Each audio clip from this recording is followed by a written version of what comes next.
Welcome to Hunny Walia shows. I'm your host, Sonal Fool.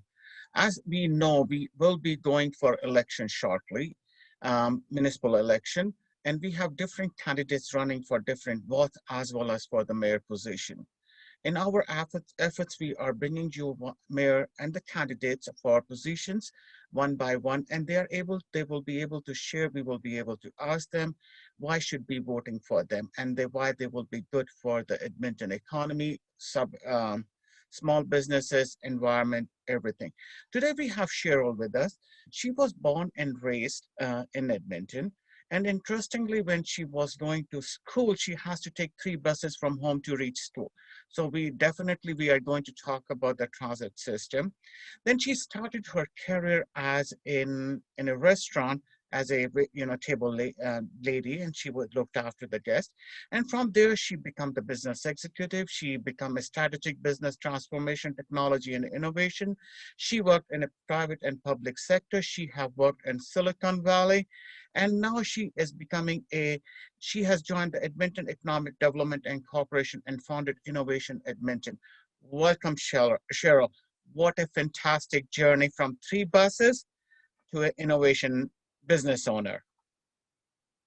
Thank you. I'm really excited to be here. Really looking forward to the conversation. It has been a very interesting journey. And before we begin, I thought it might be important as well to recognize some important events that are going on right now. And today is Indigenous Peoples Day, and it's a really important day for us as we continue to build and expand and understand the experience and history of this country and the Indigenous people here. And then it's Pride Month. So it's June, and we're really leaning into creating a great system of allies within the community here. And so I'm just really excited to speak with you today. Thank you, Cheryl. Now you have brought, we are celebrating LGBTQ Pride Month. We are also celebrating the Indigenous Month. We are also celebrating the Filipinos, Filipino Heritage Month. Edmonton is a multicultural, city. We have people from different countries, different races, different religion. And now recently we have faced the racism also, or discrimination, or bullying. If you are a mayor, how you will be handling this thing, or how you will be trying to resolve it? One thing I would offer right at the beginning is that I'm incredibly excited at what a rich diversity perspective we're already bringing in this next candidacy. And so many people are stepping forward for city council or for mayor that are going to bring a much more diverse perspective. We've seen that historically that hasn't necessarily been the case when we look at our leadership table. And so one, I think we really need to create a very diverse leadership table. And that table really needs to be focused on creating a safe and welcoming community here in our city that welcomes all people of all race, background, belief, culture, viewpoint, perspective, gender, because this is a rich tapestry and it is what forms the fabric of our city. And 100% agree. And Cheryl, I admire your passion for the city, and then you have taken how you have started from your childhood, like taking 3 buses. You know where I'm leading to. The LRT system, new transit system, a lot of people are happy and not happy because they are taking more timing. Bus routes have been disappeared, especially from the new localities or from the senior homes. What your thoughts are on it? Well, let me first say, so back when I took 3 buses, that was probably 30 plus years ago. And those transit routes remained in place for that long. And so it was important for us to relook at our routing and make sure that it was able to reflect the changing demographic, the changing evolution of our city. But you're right. We know that what's been put in place isn't serving a number of communities, a number of areas. As a matter of fact, I was out on Victoria Trail at the C5 Hub and then Market. And what I was talking about there is how a number of the clients of that hub, they do rely on public transportation. And because of the changes to the route, they weren't able to access this incredibly important community center. So I think that what we need to think about when we view these new routes is making sure that we're able to adjust. We're not always going to get it right the first time, but recognizing that we need to change and adjust to serve the user patterns is going to be incredibly important. And I think that that's a great principle when we think about all of the services that the city provides. Is oftentimes we really get stuck in our ruts or stuck in the same ways of doing things, and we aren't really looking at customers, their experience, their behaviors. Do we have increased demand in some area or decreased demand in another area? And so how do we make sure that the services, whether they be transit or any of the other recreation services that we're providing, roads, streets, sidewalks, all of that, that we're able to be an adaptable city? So sure, like my next question is, now we are talking about the LRT, we are talking about the transit, right? The second question, which has really come up recently, the parking, specifically when we are talking about the public parks. We are going to open after pandemic, after 19 months or 20 months, we will be going to the parks now. The families will be going out. And now they have started charging, or they will start charging, I should be saying, the parking at the Emily Park or different parks. And recently, I told you my personal experience too. I was at the Hurlock Park, and I think the signs are there, but then they need to be more specific where is parked or where not to park. Like I was talking, including myself, there were 25 cars parked there. No, like signs kind of visible and not visible. Everyone got $100 ticket. And when we called the city and said what's going on, because everyone is parked and it's not like a fire zone or anything, everyone is in a lane and they have no response. You got the ticket, you have to pay. I said, but some transparency need to be there. So signs, parking, how you will be dealing with it? Well, first, let me just say that I am absolutely not in agreement with some of the proposals that are on the table right now for adding parking fees, especially to parks and recreation facilities. These are services that are relied upon by many community members that cannot afford any increases in costs. So this is not the right area for us to recover dollars. We need to look at the services that we're creating through the user lens. And so that's where I would like to start. So you even described this situation where you're in the park, and as the driver, as the parker, you aren't even aware of the environment, whether there's a charge for parking or not charge for parking, or whether you're even allowed to park there. And so one of the perspectives that I bring when my vision for this city is to create a city that works. And that's really the starting point, is we are all the residents of this city. We are the users of the services that the city is delivering. And so how do we start from our experience? And so that's an incredibly important viewpoint. And I think oftentimes both our city management, city administration, and city leadership, council and the mayor, have lost focus on the everyday Edmontonian experience of our city. And that's where we need to begin. 100% agree. And Cheryl, like I will bring your experience now. You have founded Economic Development and Innovation Edmonton, right?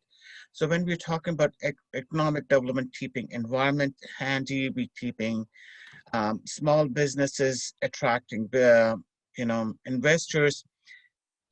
I'm leading towards the EPCOR project, which is in a river valley, the solar planner, which they are to plant. It's going to affect. So now I know you're advocate of the renewable innovation. How you will be handling that? Well, the area in question, so the EPCOR property, that is land owned by EPCOR. And so they came forward wanting to change the use of that land. So they had permission to use the land to expand the current way that they're generating power. And they, like many, many other organizations, cities around the world, are exploring different ways of generating energy, sustainable energy. And so I think that I stand behind EPCOR wanting to be able to explore and experiment in new areas. That's the core of the word innovation. That's really it, is doing the things in different ways. And so we do need to be thinking about sustainable energy development, sustainable energy use, the properties that we manage as a city, the transportation systems that we provide. Here's another example. You may have read the headlines recently where there is the intention to build a hydrogen hub here in the region. We should be also exploring our buses here in the city of Edmonton. If this is an area of strength for us, not only should we have electric buses, but we should have hydrogen buses. And so we need to back to being an agile city, being a leading city. There are a lot of best practices as well that we're seeing from other cities around the world. And so how can we learn from their experience, from their successes and from their failures? And so oftentimes we feel the need to start fresh, develop it ourselves, these ideas here in our city, when rather we could have a jump start and move forward more quickly if we benefit from the learnings of others. I 100% agree, Cheryl. Like when we are talking about the innovation, like, bringing all different ideas, we will be generating energy in the economy as well as in the youth too. It will create the job market. It will create the prospects and, different ways to learn and experience, hats off to you. That's a fantastic idea. Now, when we are talking about the different plans or projects, right? Is always money involved. And you have been a business owner, you have started your career and you reached here. So you know what the value of the money is. Expenditure, accountability, transparency, which auditor also has identified we are as the Edmonton management or Edmonton council, city council has not done the best as should they have done. What's your thoughts and how you will be handling it? So when I left Intuit, after being there for 15 years, I wanted to apply my skills and experience to helping to move our city forward. And I also recognized that our economy was the perfect place to start because it's money that fuels all of the things that we want to do. So I went to work for Edmonton Economic Development Corporation. And at that time, the team that I led was called Urban Economy. And I had a $5 million budget. And I really struggled for the first 6 months that I was in that role, being able to define what that $5 million was generating. And so what was the return on investment? If I put $5 million in, what do I get out? And I quickly observed that my team and my division, we were taking that $5 million and we were spreading it across a whole bunch of different things. And we weren't getting the full value or return on that money. And so I continued to be asking, how are we measuring the impact of this investment? How are we measuring success? And what we ended up, that was the original then birth of Innovate Edmonton. So I transformed my organization and really had it focused, narrowed in on this idea of using technology as an accelerator to help these companies in the city that are being created here be more successful. And so we as well continue to narrow in and say then how are we going to measure the return on that $5 million, and came up with the measures of number of jobs being created, number of investment that are being generated by the startup companies here that we support. And so that story and that that experience that I bring would be the same lens that I would bring to our city. Again, I think when you look at the services that are being provided by our city, we're doing a whole bunch of things, and oftentimes even in areas that I don't believe are the city's responsibility. And that has what has created this environment of this heavy middle management system, and as well, oftentimes even duplication of work that is being done outside of the city. So similar practices that I brought in when I founded Innovate Edmonton is really narrowing in on what is the service that you're delivering and how do you measure success and the return on the investment in that service. Thank you, Cheryl. You're watching Hunny Walia shows, and we are talking to Cheryl. She is a mayoral candidate. We are talking and getting her views on racism to accountability and how we will be moving forward when the post-pandemic season comes, or after, what as we are looking, or how we are going to manage our budget, money, everything once the pandemic is over. On the same token, I would like to say thank you to all our viewers. With your blessing, we have completed 1 year. We are celebrating our birthday with you. Anytime you would like to advertise your business through us, it's free of cost, 1 month free, no obligation. For more details, please do contact us. Our emails and phone numbers are running. Once again, thank you. And I'm continue talking to Cheryl. Cheryl, thanks a lot for sharing all your input. It's, fantastic. You did talk about the reforms. You did talk about innovation. We did talk about we need a change. So we have heard recently the police, especially the Edmonton police, they are going through the reform moments. Even the police chief has said, they are going to divide few areas, which, goes to the social services or peace officer, park rangers. What your thoughts are on that? One of the initiatives related to that is there was a community group that was formed that was led by Annette Trimby, who is the CEO of MacEwan University. And they convened an incredibly diverse panel of individuals that have themselves experienced, had a relationship with police services. And so they came back and they made a recommendation, a report called an action report that had a number of different recommendations about what we could be doing differently. And so I'm fully in support of that report. I think that there's some great information in there. I'll call out one particular area that I'm particularly supportive of, and that is the police commission.